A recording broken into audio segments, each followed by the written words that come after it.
ഇന്ന് നമ്മളോട് ജോയിൻ ചെയ്യാവുന്ന ഫാമിലിയെ പരിചയപ്പെടാൻ സുഹൃത്തുക്കളെ എന്ത് ചെയ്തു? ബസ് സ്റ്റാൻഡ്, ചന്ത, റെയിൽവേ സ്റ്റേഷൻ എന്നിവിടങ്ങളിൽ ഞാൻ പോകാറില്ല. ബട്ട് ഐ ആം എ കോടീശ്വരൻ. കണ്ണിൽ കണ്ടാൽ ഹംസ മുതലാളി എന്ന് വിളിക്കും. എപ്പിസോഡ് സ്റ്റാർട്ട് ആക്കാൻ സമയമായിരുന്നു. കണ്ടസ്റ്റൻസ് എന്താ വരുന്നു? അപ്പൊ ഈ കിടക്കനായിട്ട് എനിക്ക് ചെയ്യാൻ നിങ്ങൾ നോക്കിയോ, എല്ലാവരും ഞാൻ ഞെട്ടിക്കും. അപ്പൊ ടൈം സ്റ്റാർട്ട്സ് നൗ. എന്തോര ആൾക്കാർ. അയ്യോ മാന്യ സദസ്സിനെ അയ്യോ ആരും വരാത്ത എന്താ അഭിനയോ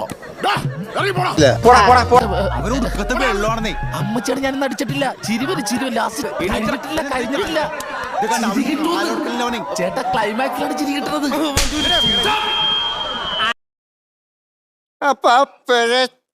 തള്ള പറയാ എനിക്ക് അന്ന് നിർത്തി ബന്ധവും ബന്ധനങ്ങളും